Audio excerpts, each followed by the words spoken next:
Hi. It's been a while. I was working. I was right here. And I got bills to pay. And lipsticks to buy. And shoes. And dresses. And perfumes. Anyway, I'm back now. Whenever I vanish, it just means I'm busy working. Started the year working on this. Then we released this. Then I worked for a few months on this, even traveled to Vienna to conduct the sessions at the Synchron stage. And then I came back to prepare a trailer for this. And then I jumped back on this. So a lot's been happening. And we're gonna get making off videos and everything for all that. But for now, we're back with our regularly scheduled content. Today with an opinion piece kind of thing, and then next week you're getting a composition technique thing again. So what I want to talk about today is common mistakes that I see beginners make, aspiring composers, people who are trying to break into the industry one way or another. There are certain things that I see over and over again because I get a lot of applications, but I also worked at studios where I went through applications. So there are certain things that just reoccur, and I want to get into that. So here's 10 things that you maybe should consider when you're trying to get into this profession.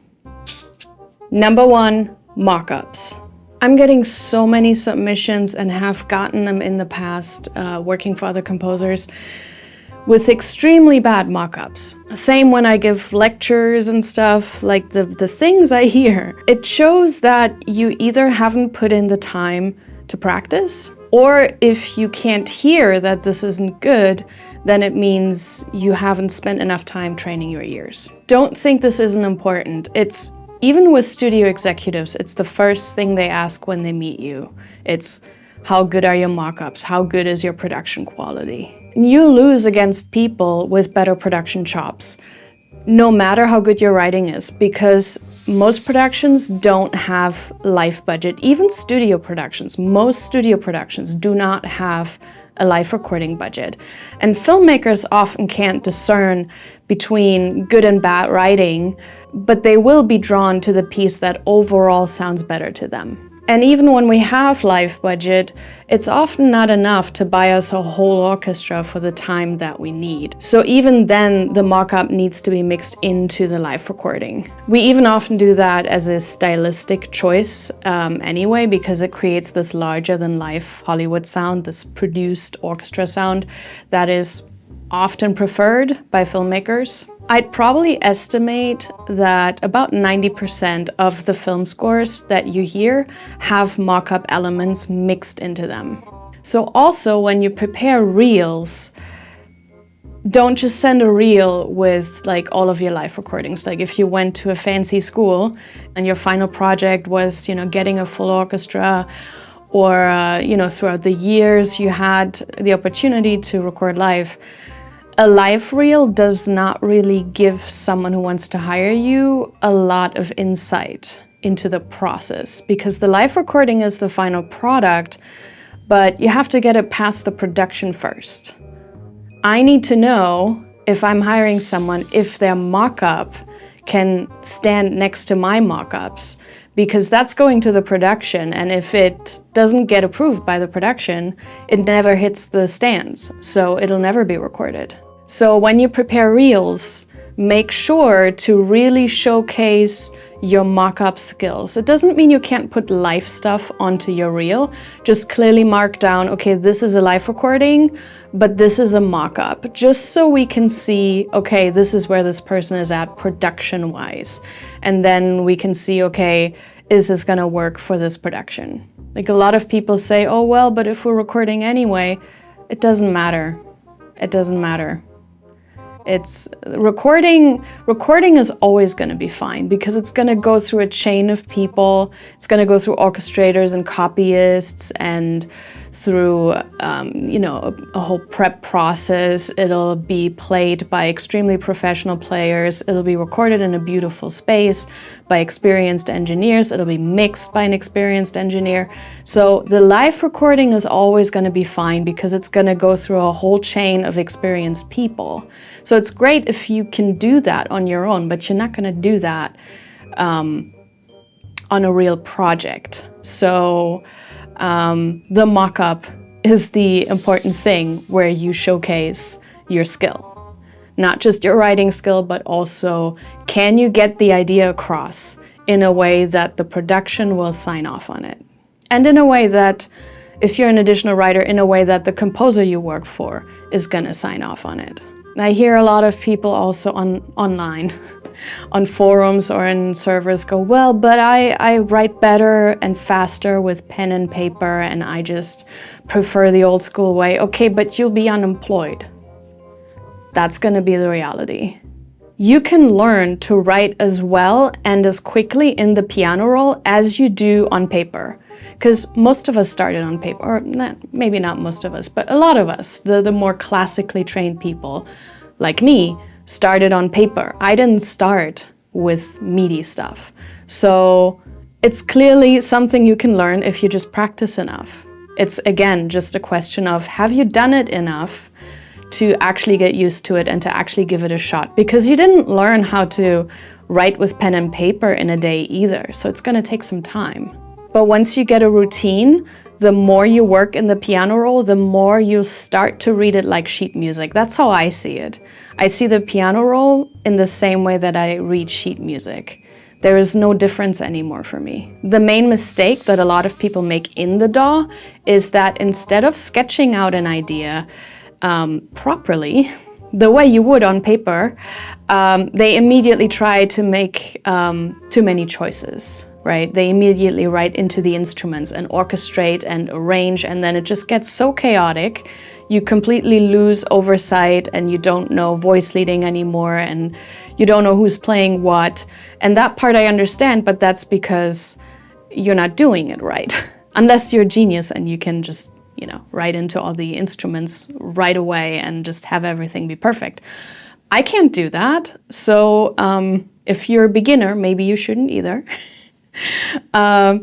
Just write into a piano sketch. Sketch out your idea and then go into orchestration, arranging and everything. That way, your voice leading and everything is going to be fine. Otherwise, yeah, it would be super chaotic and you would lose your overview of where you're at and who's doing what. It's also kind of sad if you just rely on pen and paper because you're closing yourself to anything that isn't acoustic instruments. And there are a few scores these days that are purely orchestral. You kind of step away from anything creative that you can do with like synthesizers, audio plugins, electroacoustic textures, like anything that would make your sound your sound. If you stick to the old ways, usually that's exactly how you're gonna sound. And maybe that's the goal for you, but it's something that we've heard a million times before. And it's really hard to stick out with that from a crowd of composers who are all capable of writing in that old-fashioned way. And it's not very desired by a lot of filmmakers and by a lot of executives. They would rather have something, something unique. And the pen and paper approach is also not really possible with technicalities that come with something like video game music. So keep in mind always, mock-ups and composition are our instrument that we need to practice. If you want to be a professional violin player, you need to practice violin every day. You want to be a professional pianist, you need to practice piano every day. For us, it's practicing mock-ups and composition every day. Number 2, writing speed. Now, whether you write on your own projects or as an additional writer for another composer, there needs to be some routine. If you struggle to write even just a minute per day, then it again shows that you either haven't practiced enough or you haven't developed a writing routine, or you have some sort of discipline, work ethic problems. And this kind of makes you useless as an additional writer, no matter how good your music is. And it makes you miss deadlines on your own stuff, which will not get you rehired or recommended. And recommendations and being rehired is how you build a career in this in the first place. Now, experienced composers can obviously write more than a minute per day. And it also obviously depends on the kind of music you write. Some is easier and faster than other stuff. Like if you write a drone or textures, you can write a lot more of that than, say, an animated action scene in orchestral writing style, right? That just takes longer to write, but it also takes longer to mock up. But a minute per day for a beginner is a good measure, I think. Now, this is something you're gonna need to practice on your own because even acclaimed film scoring programs don't require that as part of their curriculum. Now, also bear in mind, and this is something I would practice much more than just writing stuff from scratch, is that cues in a movie or TV show are often not created from scratch. So you're much more often adapting existing themes or deriving a new cue from an old cue. This is why some TV composers claim to write extreme amounts of music, when really a lot of it is either very repetitive or drony, or it's simply derived from a previous cue. Or they also have a team of people writing simultaneously. So, take it with a grain of salt when experienced composers are like, I write 10 minutes of music per day. It's not impossible. I think we've all had a situation in our career where we were like, oh God, today I have to really get all this done. And we do get it done, but that's not every day. That's not like a daily amount that you would be writing. That's like a random situation where it's just an emergency and you have to get it done. But it's certainly not something you can do for an extended period of time. I personally don't like to go over 2 to 3 minutes per day because then the quality starts to suffer for me, but it's, individuals, so whatever you're comfortable with. But so when I do the math and I see I need to do more than that per day, with no time off to make it to the deadline, that's when I start bringing on additional writers to lighten the load. But that also means those writers need to have, a certain amount of routine to be useful, to actually lighten my load.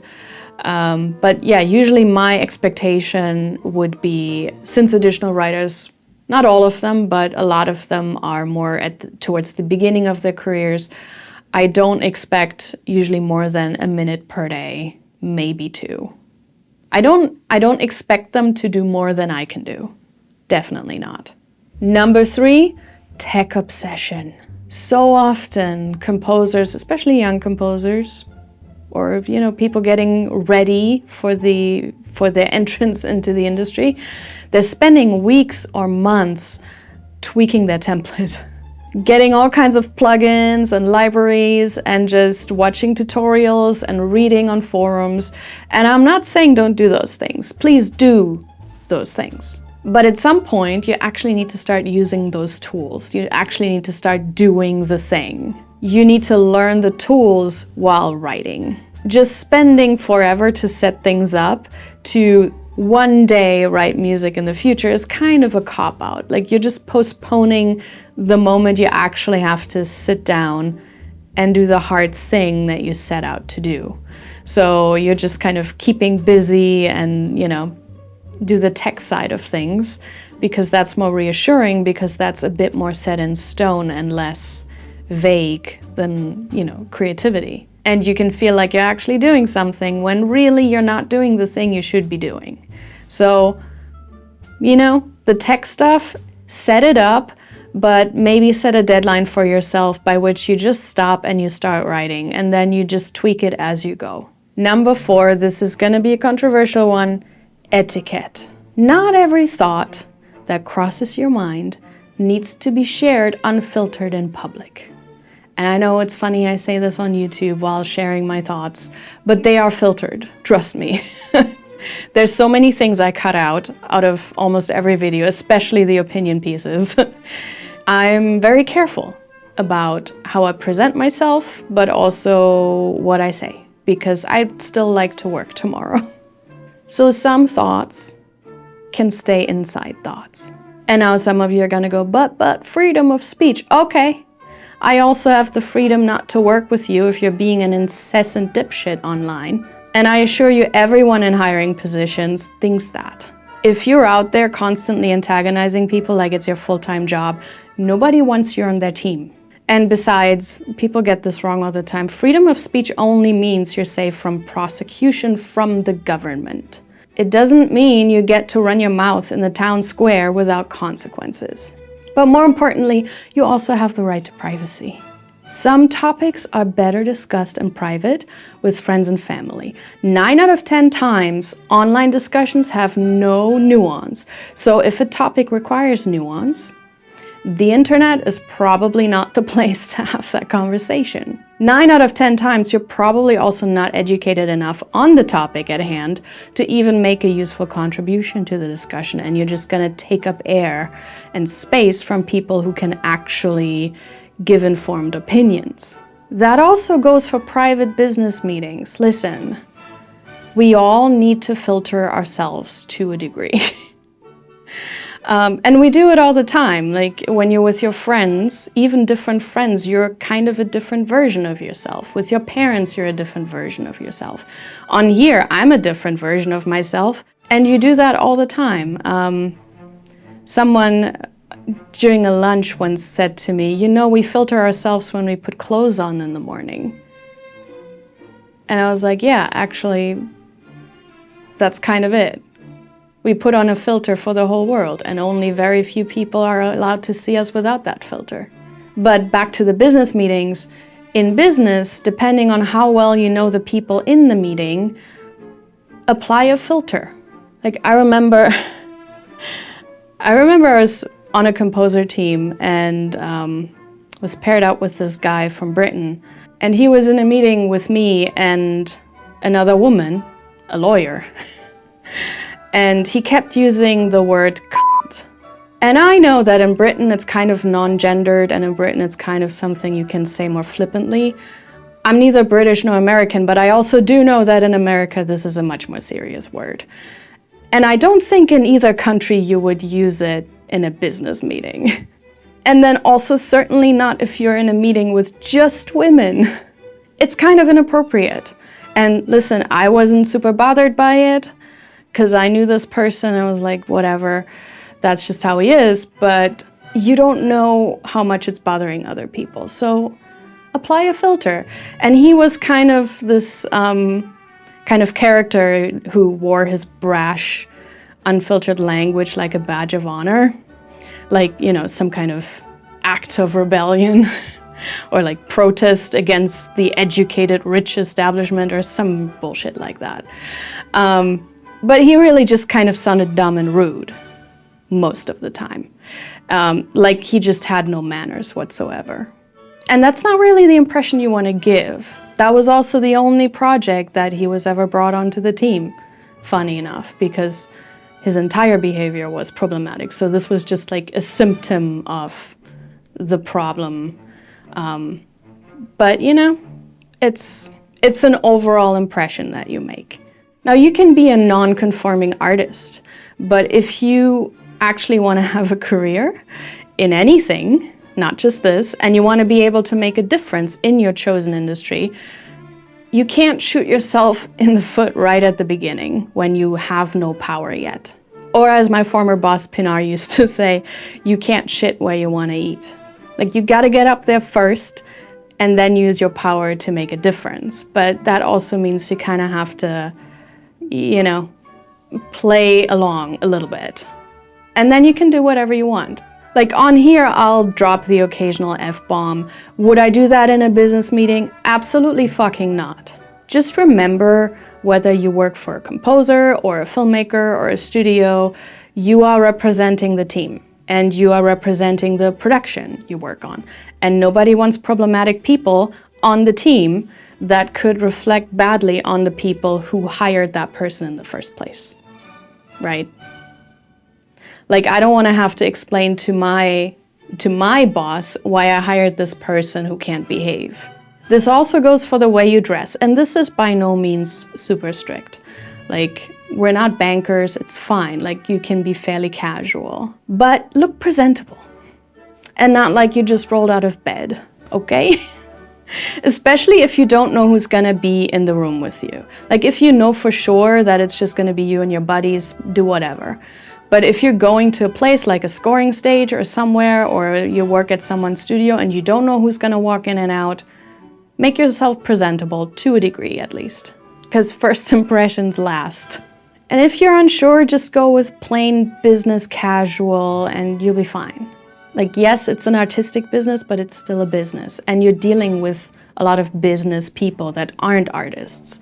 And they kind of want to see you not just as an artist, but as a serious person occasionally. It's still a job and a workplace where you're interacting with all kinds of people. So present yourself accordingly. Same goes for red carpet events. If it says on the invite that it's black tie or creative black tie, don't show up in a hoodie and sneakers. You're not Kanye West, and he can barely get away with that. Make an effort, especially if everyone else is making an effort. If it's an event that hundreds of people worked hard for weeks to put together, it's just the respectful thing to do. Number 5, networking too early or not networking at all. I know this sounds counterintuitive, but get your ducks in a row first. I feel like we either have the extreme example of aspiring composers writing a lot of music and just like, you know, being total loners and burying themselves in their rooms. I know because I do it, but I can now, so it's fine. Introverts. You know, practicing and reading and preparing, but then never going out there and networking. They're not doing any marketing, so their music doesn't get out there.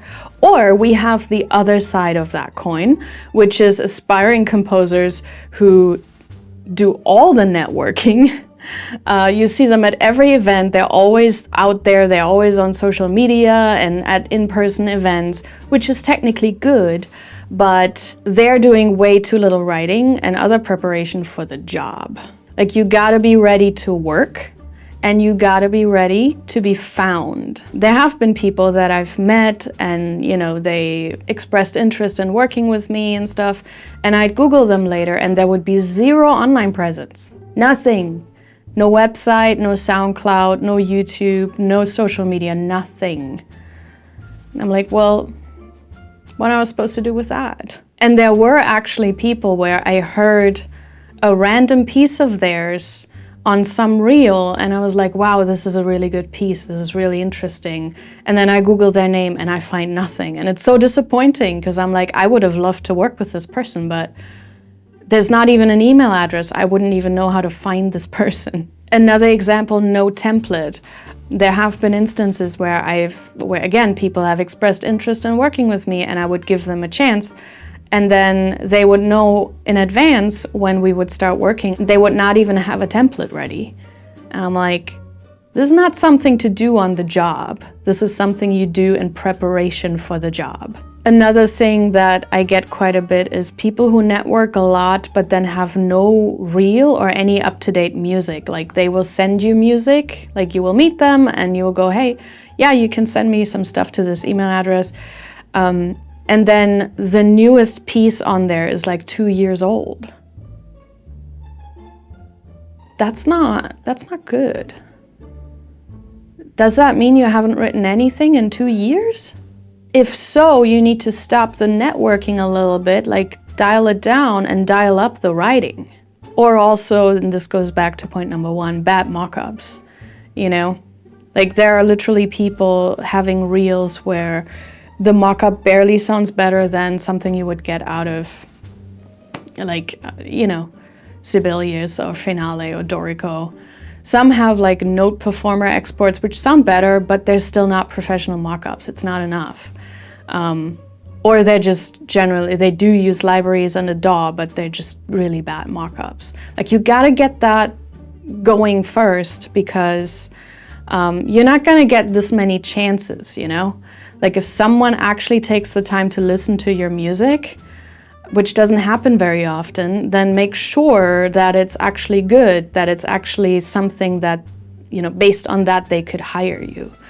You know, otherwise you kind of blow that shot And it's going to be a while before that person is going to be willing to listen to your stuff again. But so if you're the opposite and you are not going out there, you're not networking, you're not doing the social media thing or YouTube or whatever to put yourself out there, you gotta get over yourself. Get over yourself. You need to find a way to comfortably and consistently put yourself out there. And I'm saying this as an introvert, as someone who does not love to be out there.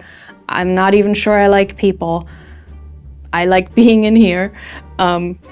Not talking to anyone. So I have like 5 people that I'm comfortable with, and that's kind of it.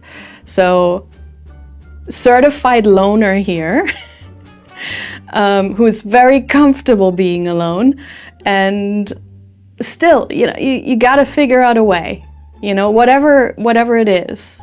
You know, like I avoid big events because I don't really thrive at big events. Like sometimes I'll go, but it's usually a waste of my time. I'm pretty good at one-on-one meetings, small group meetings. I can do YouTube because guess what? I'm alone in this room talking to myself, which we can do that. You know, so figure out ways that you're comfortable putting yourself out there, but you gotta do the thing. Like writing music is only half the job. The whole I'm not good at this or I don't like that part of the job excuse, it's just gonna keep you unemployed. Most people aren't good at this at first, and there will always be parts of any job that you dislike, but you have to do them anyway. Much like there are everyday chores in our lives that just need to get done, whether we like them or not.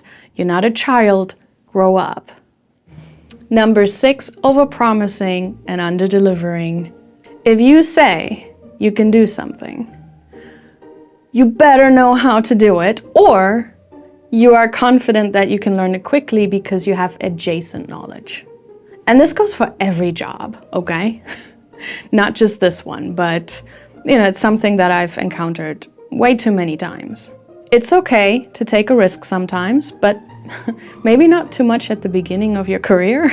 Like when you have very little experience to go off of.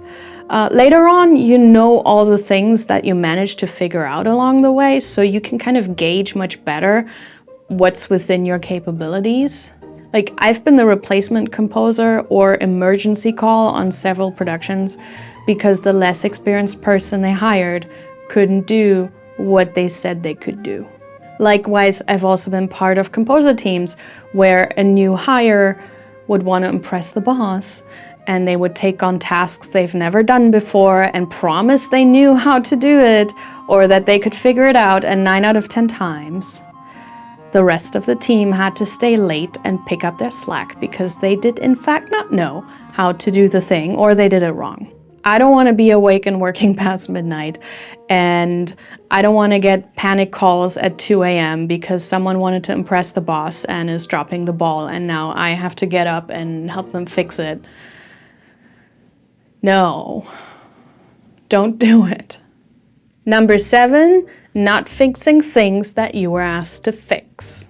That goes for production feedback, or whether you're part of a composer team or you're the lead composer. If you get feedback of any kind, you need to address it.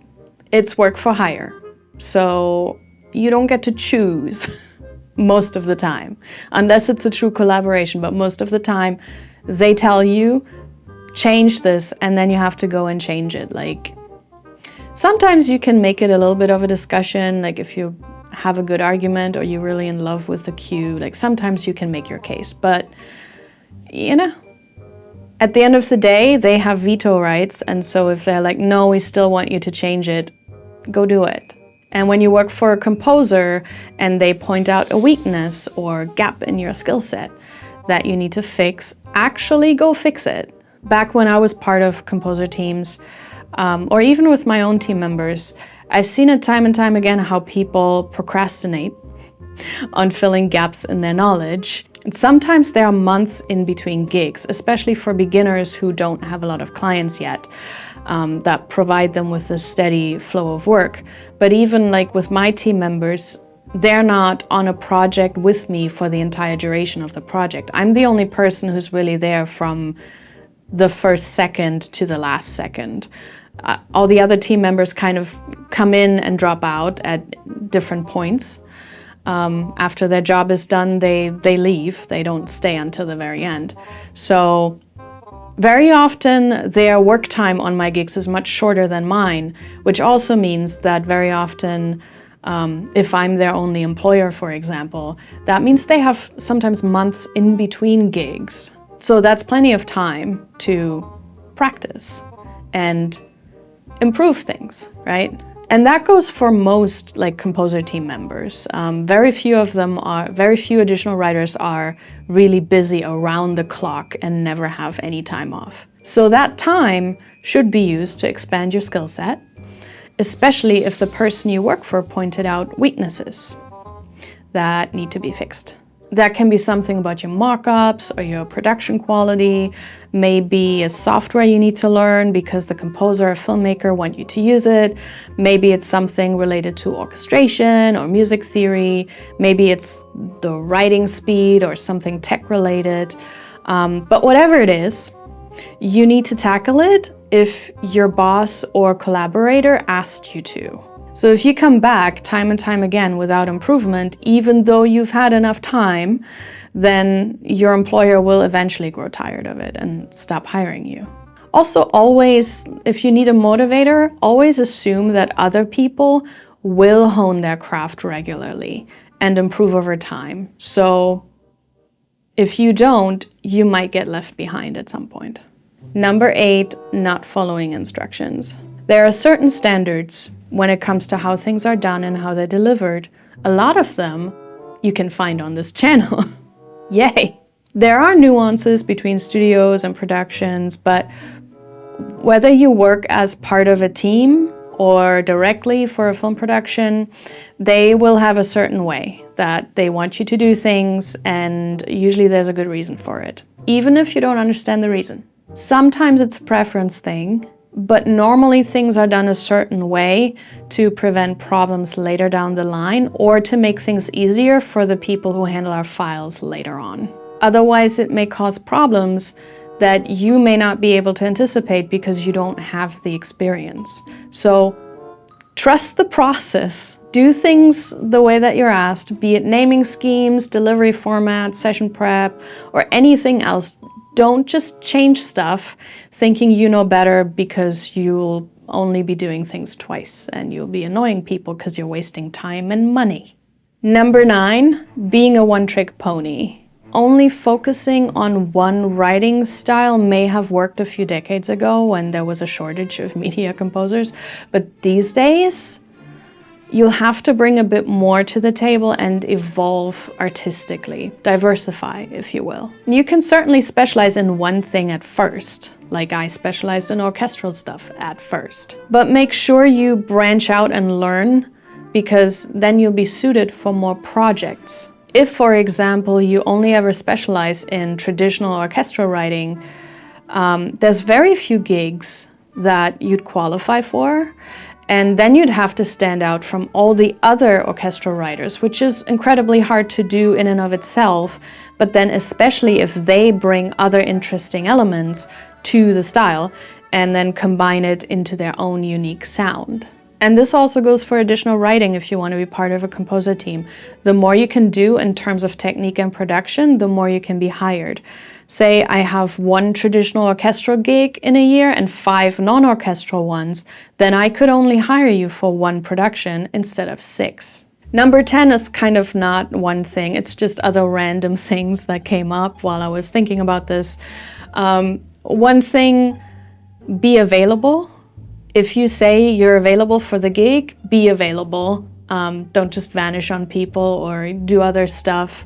I mean, you can work for multiple people at the same time, usually if your contract is non-exclusive, but make sure you're available enough to do the job. Another thing, please use Google. Google is your friend, okay? There's no shame in asking questions, but Google it first, okay? Try to find the answer first by yourself.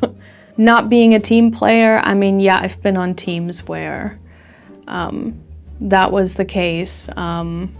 Not really with my own people that I hire, but certainly when I was part of a team under another composer, there have been people that I've been paired up with where it wasn't great, where I'd constantly have to pick up their slack, or where they wouldn't know how to do something and they didn't want to learn and just dumped it on me, or where they would complain if they would have to take over something from me because I was pulled into a different task, you know, or, you know, where they just wouldn't stay late for even half an hour to help out with something, you know. It's just, there are times where, think of your colleagues, okay?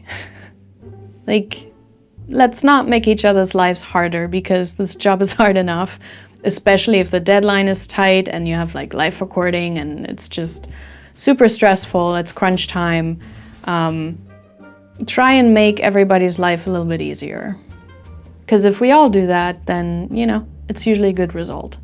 And usually it's enough if one person on the team is not a team player to make everyone else frustrated. And it's not great. It doesn't make for great morale or atmosphere. Another one, making the same mistakes over and over. Like, it's okay if you're like, if it's the first time you're hired and you make mistakes, fine if it's your first time. But if it's the second, third, fourth movie and you're still making the same mistakes and you're still not doing as you're told and like checking your files and stuff, come on, come on. Like, at some point, we gotta develop tools to do our job right, okay? And another thing, this is the last thing, not clearing things with me or the production before posting or registering stuff. On some productions, especially bigger ones, there's a marketing team and there are certain things that they want released at specific times. And there's certain information that can be out there and certain information that cannot be out there, or certain information that is time sensitive. So we've had people, again, both on my team but also on other people's teams, where people would be posting stuff and it would be like, oh, you shouldn't have posted that, you know? Like, we all sign NDAs, so if you want to post stuff, that's fine. But clear it first. Clear it with the composer, or if you're the lead composer, clear it with the production, the producers, the marketing team, the distributor, whatever. Work with them and don't destroy their whole marketing strategy.